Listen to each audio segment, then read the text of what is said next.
नमस्कार। आज 7वीं कक्षा में गणित विषय में जो पहला अध्याय है पूर्णांक, जो पूर्णांक संख्याएं हैं उनके बारे में अध्ययन करेंगे। संख्याओं के बारे में वैसे तो हम काफ़ी कुछ पढ़ते आए हैं अभी तक, लेकिन अलग अलग कक्षाओं के हिसाब से संख्याओं की जो जानकारी है वो बढ़ती जाती है। पिछली कक्षा में आप पूर्ण संख्याओं के बारे में पढ़ चुके हैं और इस कक्षा में आप पूर्णांक संख्याओं के बारे में पढ़ेंगे। पूर्णांक जो है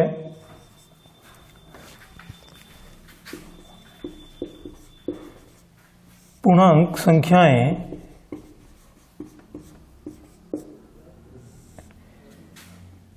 संख्याओं का ऐसा संग्रह है, ऐसा समूह है जिसके अंदर पूर्णांक संख्याएं संख्याओं का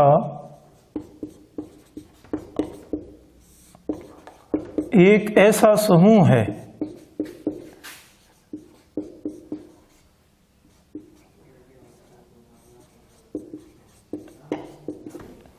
समूह है जिसमें सभी धनात्मक संख्याएं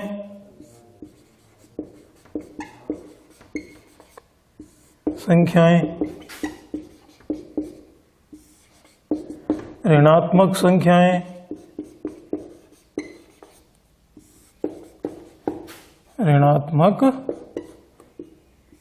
संख्याएं तथा शून्य भी सम्मिलित होता है। शून्य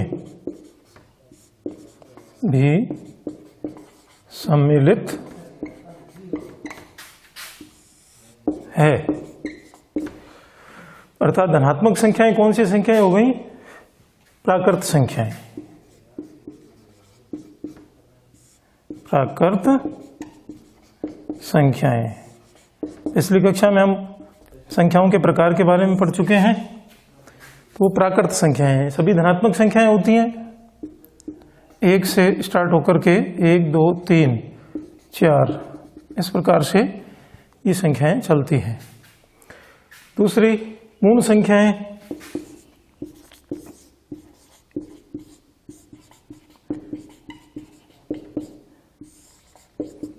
जो 0 से प्रारंभ होकर के और इस प्रकार अनंत तक चलती है। उल्टा 8 इसको बोलते हैं अनंत। तो इन दोनों संख्याओं को के बाद में तीसरे नंबर पे आती हैं पूर्णांक संख्याएं। पूर्णांक संख्याएं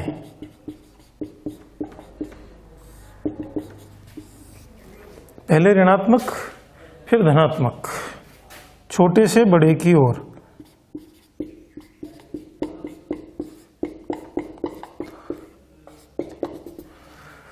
तो ये सभी जो संख्याएं ये पूर्णांक संख्याएं होती हैं। इसमें ऋणात्मक,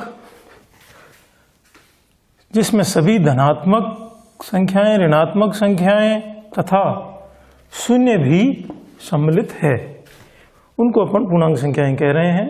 जो हमारा जो प्रकरण है, अध्याय है, वो उसके अंतर्गत। तो अब इसमें इन संख्याओं को हम संख्या रेखा के ऊपर भी प्रदर्शित कर सकते हैं। तो संख्या रेखा के ऊपर मान लो इनको प्रदर्शित करेंगे। संख्या रेखा पर प्रदर्शित करना या निरूपित करना, निरूपित करना। एक संख्या रेखा है, उसके ऊपर बीच में शून्य है, आगे धनात्मक संख्याएं आ जाएंगी 6, 7, 8 आगे तक, और शून्य से जो पहले है वो ऋणात्मक संख्याएं आएंगी।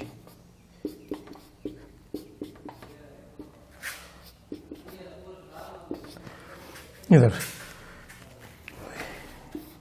इधर चलेंगे दाहिनी ओर,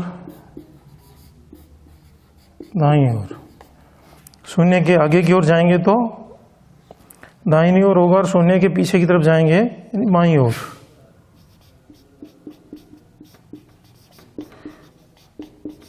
बाईं ओर। तो ये जो क्रम है, ये जो अंक, ये जो संख्याएं लिखी हुई हैं ऋणात्मक और धनात्मक, इनके मध्य में शून्य है, यहाँ पे शून्य है। अब हम ये जो पूर्णांक संख्याएं, इनके गुणधर्म पढ़ेंगे कि पूर्णांक संख्याओं के गुणधर्म क्या है।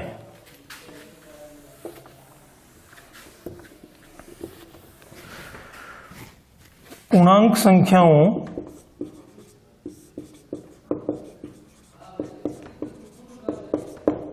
के गुणधर्म,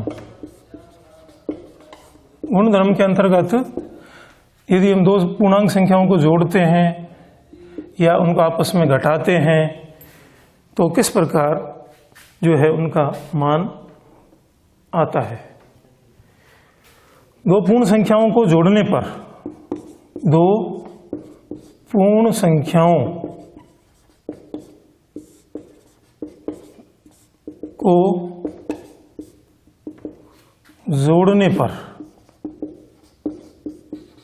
जोड़ने पर इसके अनेक उदाहरण हो सकते हैं। किन्हीं भी दो, चाहे एक ऋणात्मक पूर्णांक ले लिया मान लो और एक धनात्मक पूर्णांक ले लिया, -3, और इसमें यदि हमें 4 जोड़ना है तो इसका उत्तर क्या होगा, ये संख्या रेखा के द्वारा हल करेंगे इसको। -3 है, इससे हमें दाहिनी ओर चलना है, जोड़ने के लिए दाहिनी ओर चलना है, +4। तो यहाँ से जब चलेंगे तो 1, 2, 3 और ये 4, यानी यहाँ पे 1 उत्तर आएगा इसका, धनात्मक 1। दूसरा उदाहरण लेते हैं, -2 में 5 जोड़ना है। -2 से हम इधर दाहिनी ओर चलेंगे, +5 है, 1, 2, 3, 4, 5, तो हम 3 पे आकर के रुकेंगे, तो इसका जो धनात्मक अंक है वो 3 आ जाएगा। इसी प्रकार यदि दो पूर्णांकों की बाकी करनी है, घटाना है एक दूसरे में से, तो उसके लिए दो पूर्णांकों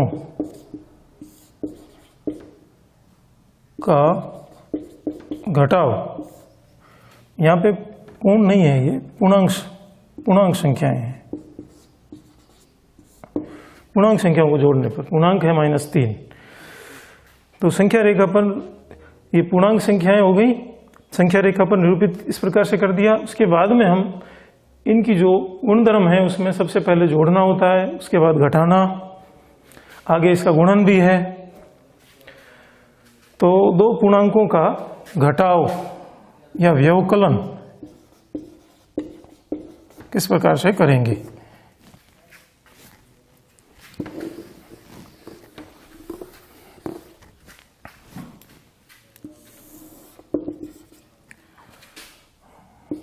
इसमें पहला उदाहरण है, -4 में से मान लो 4 घटाना है, -4, -4, तो इसमें से अब -4 यहाँ पे है, तो हम ये घटाना है, इसलिए दाहिनी ओर नहीं बाईं ओर चलेंगे, शून्य से बाईं ओर चलेंगे, तो बाईं ओर चलेंगे 4 कदम, ये रहा -4, 1, 2, 3, 4, तो यानी यहाँ पे पहुँचेंगे तो यहाँ पे जो लिखा हुआ नहीं है -8 आएगा ऋणात्मक अंक, क्योंकि इनको अपन इधर माइनस में बढ़ा सकते हैं, -8, -9, -10 तक इसको धनात्मक आगे तक ले सकते हैं। जैसे उदाहरण होते हैं उसके अनुसार जो है इनको आप विस्तार दे सकते हो, क्योंकि -4, -8 इसका जो मान आएगा वो -8 आएगा। तो इसके कुछ नियम हैं जो आपको याद करने पड़ेंगे, पुस्तक में भी लिखे हुए हैं। कि जोड़ने पर हमें दाहिनी ओर चलना है, घटाने पर बाईं ओर चलना है। तो ये थोड़ा बाएं और दाएं का ध्यान रखना पड़ेगा संख्या रेखा पर इनको जोड़ते घटाते समय। इसी प्रकार दूसरा उदाहरण लेते हैं। इसमें मान लो कोई प्लस की संख्या है 7 है, उसमें से मान लो आपको 3 घटाना है। तो वैसे तो हमें पता है 7 में से 3 जाएगा, 4 बचेगा, लेकिन संख्या रेखा के ऊपर सबसे पहले 7 कहाँ है, धनात्मक 7 यहाँ है, घटाना है, इसलिए हमें बाईं ओर चलना पड़ेगा। इधर 1 2 3, तो हम कहाँ पहुंच गए, 4 के ऊपर। तो ये जो है इसका अभ्यास करना है, पूर्णांक संख्याओं की जोड़ और बाकी का आपको पहले अभ्यास करना है। इसके बाद में इसमें आते हैं पूर्णांक संख्याओं के योज्य प्रतिलोम। योज्य प्रतिलोम क्या होता है, योज्य प्रतिलोम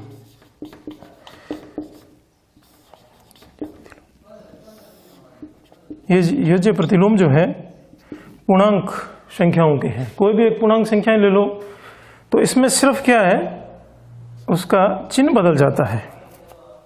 योज्य प्रतिलोम किसी पूर्णांक संख्या का किसी पूर्णांक कह दो या पूर्णांक संख्या कह दो, किसी पूर्णांक संख्या का योज्य प्रतिलोम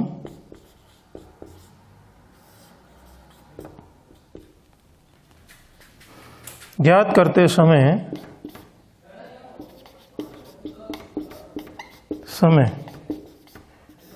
केवल उसका चिन्ह बदल जाता है, केवल उसका चिन्ह बदल जाता है। मान लो 3 का योज्य प्रतिलोम, उदाहरण लेते हैं, 3 का योज्य प्रतिलोम क्या होगा, 3 का योज्य प्रतिलोम -3 हो जाएगा। इसी प्रकार कोई ऋणात्मक पूर्णांक ले लो, -7 ले लो, -7 का योज्य प्रतिलोम क्या होगा, +7 हो जाएगा। इस प्रकार से जो पूर्णांक है उसका चिन्ह बदल गया, प्लस या प्लस था 3, माइनस का 3 हो गया, 7 माइनस का था तो ये प्लस का हो गया। इस प्रकार के सवाल आपके आगे अभ्यास माला में प्रश्नावली में दिए हुए हैं, इसलिए ये योज्य प्रतिलोम बताना था। इसके बाद में आगे इसके और भी गुणधर्म हैं।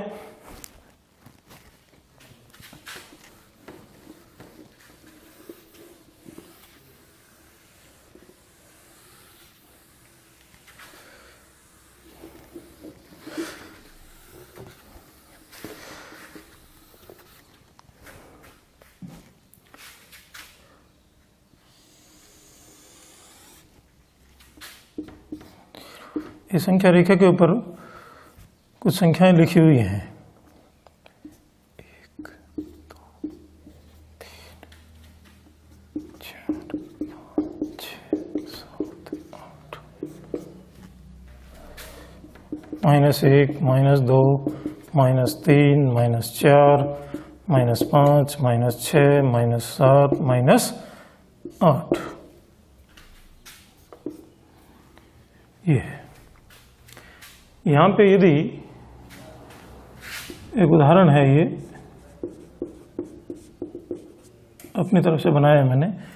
मान लो यहाँ पे जो भी पूर्णांक लिखे हुए हैं ये सभी तापमान हैं। तापमान किस में होते हैं, डिग्री सेंटीग्रेड में, ठीक है। ये 8 डिग्री सेंटीग्रेड हो जाएगा, ये 7 डिग्री सेंटीग्रेड हो जाएगा, यहाँ लिखा हुआ है। तो आपको कुछ शहरों के नाम मैं लिख रहा हूँ इसमें, तो उन शहरों के तापमान आपको कैसे ज्ञात करने हैं।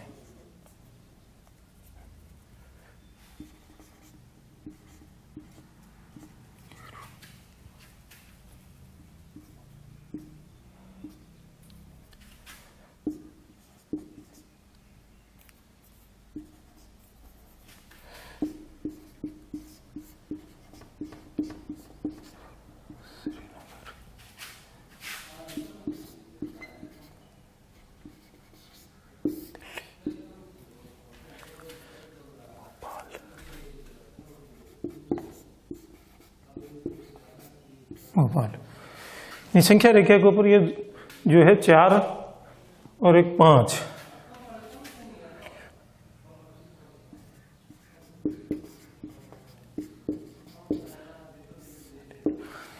पांच शहरों के नाम लिखे हुए हैं। और यदि आपसे पूछे कि सबसे कम तापमान किस शहर का है, तो आपका क्या उत्तर होगा? सबसे कम तापमान चूरू का भी -2 डिग्री सेंटीग्रेड है, उससे भी सबसे कम किसका है? यहाँ पे सबसे कम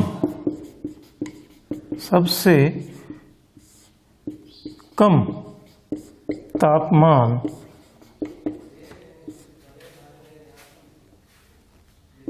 -4 डिग्री सेंटीग्रेड। सबसे कम तापमान किस शहर का है? ग्वालियर।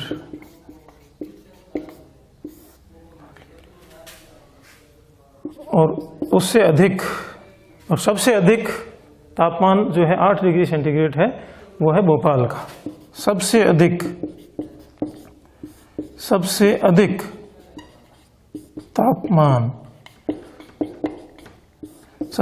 तापमान 8 डिग्री सेंटीग्रेड भोपाल का है। तो यहाँ पे सबसे कम और सबसे अधिक हो गया। और यदि आपको सभी शहरों के तापमान ज्ञात करने हैं, तो जिस संख्या रेखा पे जो पूर्णांक लिखा हुआ है उसकी सामने उस शहर का नाम लिखा हुआ है। -4 Gwalior, -2 degree centigrade Churu, 1 degree centigrade Srinagar, 5 degree centigrade Delhi, क्योंकि ये सभी धनात्मक हैं। और शून्य के बाईं ओर ये ऋणात्मक हैं, 2 शहर, इनका तापमान ऋणात्मक में होगा और ये धनात्मक होंगे, दिल्ली और भोपाल। तो इस प्रकार के जो सवाल हैं उस प्रश्नावली में से हम हल करने का प्रयास करेंगे।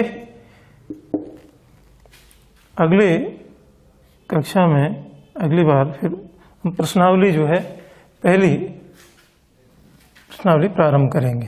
पहली प्रश्नावली के सवालों को हल करने का अभ्यास करेंगे। धन्यवाद।